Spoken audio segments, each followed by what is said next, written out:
What is up, Comic-Con? So I thought I'd get into the spirit of things. Come on! It's the weekend. This is Marvel Contest of Champions News Weekend, which is a bit different to the Monday, Wednesday and Friday shows, in which what we do with this one, we open up the floor for discussion, we talk about something, we then go back to a previous topic from the other week, and then what we do is we then look at memes and do a little bit of a meme review. So make sure to hit the like button, subscribe and all those lovely things, and let's delve into these stories. Let's open up the discussion with this here. The future. Yes, as you know, at the start of this video, I kind of start off with this Comic-Con, which is something from San Diego Comic-Con 2019, where it was announced that we'd see films, we'd also see TV shows that were going to take us at least past 2021, at least to 2022. I even did a video about different types of alternate versions. If you haven't had a chance to see it, please do, because it is a good video. I spent a lot of time kind of cutting it together and also looking at the dynamics of, well, are Marvel putting pressure on Kabam to cover things that are movie related based on covering them? Are they just doing it for the sake of it? Those kind of things. It was a good little video. But the fact is, what are your thoughts on the future of the game? For me, I didn't think that the game would last at least past 2020, but it seems because there's a lot of things coming into the future, we could see the game lasting a hell of a lot longer. At the end of the day, I feel that Kevin Chow and the people around selling and get the acquisition by Netmarble did it at the right time. The game was at its most popularist and probably at the most profitablest. I'm not sure if it still goes away of being as extensively profitable as it used to be when it was first introduced, but it still gets a healthy enough income for the game to still last for a longer time. I think something's really kind of echoed through with like Vidius, what he or she says. When I go around the opinion that if one thing ends, one begins, if there was an end to MCOC, would there be a new MCOC type game, MCOC 2? Something some people have thrown around with the idea in the past. But if you look at the idea of Kabam moving on to a different game, maybe that could be a thing. Would it be a mobile game release? Possibly, don't know. They will probably look towards another big game in the future. They've done some small little kind of releases in the past, and I think there was one that was put out this year. Not hugely interesting one for me personally, but I can't remember what it was all about. Maybe it was something to do with like building a town or a chef thing. Shows how much I pay attention. Shop Titans was the name. But it's very much safe to say that the game is financially successful now. This information I think is pretty much validated. Seaton did a video where he looked at the profits that the company is making, or the revenue stream that the company is making. So I don't think we're going to see the game really go downhill, but the question that I'm going to pose to you guys is that, well, we can talk about the idea of like when you think that the game is no longer going to be running. But I think the main thing to really kind of have the discussion point on is, where do you think the game's going? What improvements are going to be made to the story mode type thing? What do you think as to how the story is going to play out? With back issues coming in, which I thought would be something similar, will we have that built in the future? So that will be how the different new acts or new stories will play out once Act 6 is completed and we change to a new arc of stories. So put your thoughts in the comment section down below. And now onto the debate. Last week I asked you your thoughts on the whole kind of tanking, maybe Alliance shelling situation, and your just general thoughts around Alliance Wars seasons in general, and Alliance Wars, no changes, those kind of things. So that's why we've got the comment section from the last video, which thanks very much everybody that commented and also supported the video, because there was a good amount of views from it, so I respect that. Thank you everybody. So we're going to start off with Grizzly G, who says, we never used items in off-season, plus we focus Alliance Quest. Alliance Wars is just extra shots. Now, I do get that, because like sometimes I feel to myself, like, should we as Alliance be focusing on Alliance Quest for the stuff that you get out for it? So, you know, nowadays with the stuff being improved, I'm taking home a lot more 5-star shards. We are pushing off-season, which is nice, as it does mean that we'll still get something even for losing. So it has that kind of win-win situation. But it does mean that when it comes to the Alliance War season kicking in, will we reach harder opponents who are obviously playing naturally? Maybe, it's still yet to be seen. Salil, thank you for the kind words. Love that how to use Rhino meme. It is a great meme. That was from the meme review. I feel honored. Thanks for putting my meme. No problem, my friend. That was obviously from meme review. And Iron Toe says, doesn't really affect us. We play no item wars off season anyways. Now they're just slightly more competitive than previous off seasons. That is indeed true. And the great thing, as I said, that it's a win-win situation for this, because man, I love taking on more 5-star shards, and even if we lose, we get that War Challenger Crystal, and then we get a little bit of 5-star shards as well. Okay, low-key diss on the grammar for the title. YouTube, everyone does it. It's a thing. Darth Solar says, I don't want to play Alliance Wars anymore. Our Alliance always get losing twice this month. Plus the rewards isn't nice. I wish Kabam could wish this and make the Alliance War even better for future updates. I'm sure Darth, they will look to improve it. I do see where you're coming from. Sometimes maybe the nodes are going to be a bit too much for people as you kind of get up the tiers. Maybe it's a case that your alliance mates aren't kind of upping their game. Maybe it's a case you don't have the kind of the go-to champions, the MVPs, which can sometimes make you feel, not exactly happy about grinding it out. A little bit off topic from Bailey, but I do get where he or she is coming from.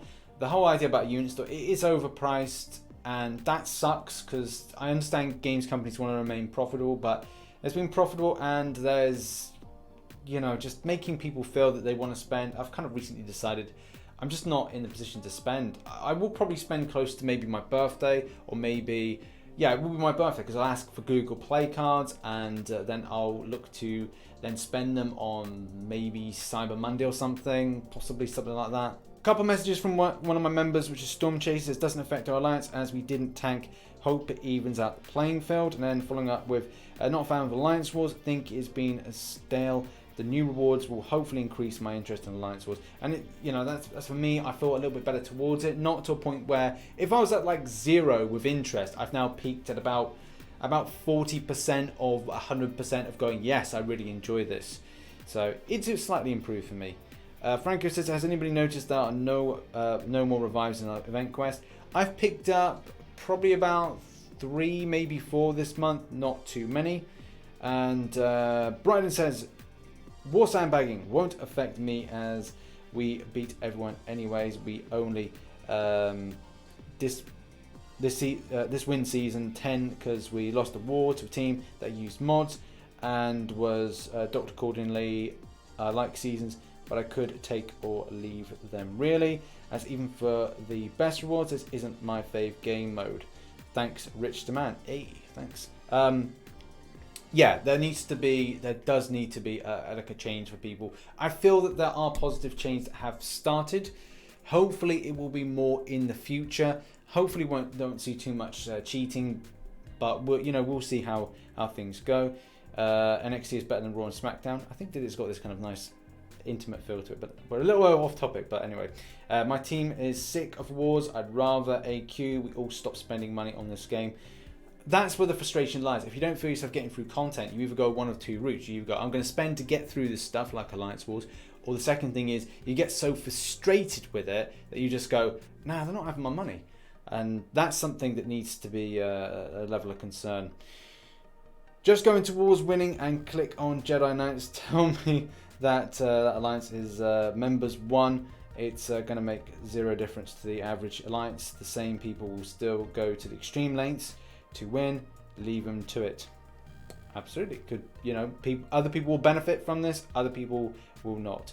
Yeah, I don't even play wars now. Kabam have screwed this up for good. Don't see them changing it anytime soon, therefore I won't be playing it, and I'm sure I'm not the only one who feels like this when it comes to wars. It is kind of weird because I don't really get a lot of people saying to me they enjoy the game mode. There are people, right, I'm not saying there's none, but there are not as many people that say to me, Rich, I'm really enjoying Alliance Wars at the moment. Big McCracken, good to see that name. Sandman looks like he's gonna be God tier champ. Hope they don't screw this one up. What? Don't think Sandman's coming in, but appreciate the message.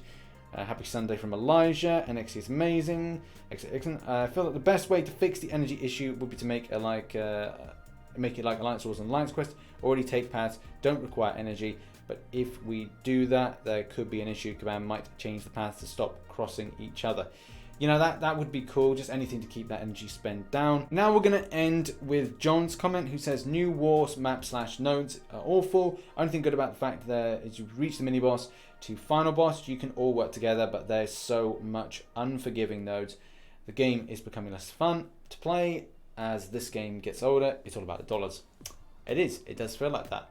Especially as you go further up in alliances and it gets more difficult. You go like, I think it's more tier 3, tier 2, and obviously tier 1, you're going to go up against stuff that you just go, what the hell is this? And it is going to be a case of having awakened, high signature, rank 2, 6 stars to be your, just making things a little bit more easier for yourself, because relying on parries and relying on blocks and not having the correct champions is literally going to cost you, and it just, you know, where's the fun in the game anymore? And I understand that this game is meant to be a skill-based game and it's challenging, and that's great, but man, the fun aspect is just not there anymore. But I don't know how everyone else feels on that one. But still, it's been great to have the discussion with you all. I'm sorry I haven't been able to read out every single comment, but I don't want this video to be, you know, a lot longer than it is. But thank you very much to everybody that commented. We'll pick up the other discussion next week about the longevity of the game and talking about the future of the game. But yes, thank you to everyone that commented. Much love to you all. Let's get on with the meme review. And we kick off with this. This is pretty cool. Look at this. So let's get it on. And we've got Dave Dork Lessons there as Iceman. We got Seaton there as Corvus. We've got Brian Grant there as The Thing. And yes, I'm Wolverine. Thank you for that. Marvel contest of content creators. It's good. How we see Thanos. How Hulk sees Thanos. How Thor sees Thanos. How Daredevil sees Thanos. Oh dear. And how Thanos sees Drax. This is a fair representation of summoners at the Summoner Showdown, because War Machine's nice. Kabam. Hoarding shards imbalances the game. Also Kabam. Releases more and more powerful characters like Cull, Obsidian and Namor. Players hoard shards like hell. Kabam. Just eat your peas, Thanos. Me explaining why Diablo is underrated. Everyone else. When you're about to be the first prestige tech champion, here's Warlock. There we have it. That has been meme review. There's been a lot of decent memes that have been put out in the last couple of weeks, and obviously we'll pick up meme review next week, so I'm pretty happy about that. I give all memes today a generous 5. I'm feeling good. It's the end of the month, a lot of positive vibes, so that is really nice to see. So yeah, if you enjoyed today's Marvel Contest Champions News Weekend Edition, hit the like button, subscribe for more, and don't forget to get involved with the discussion in the comment section below. I've been Rich the Man, and I'll catch you in the next one. Bye bye for now.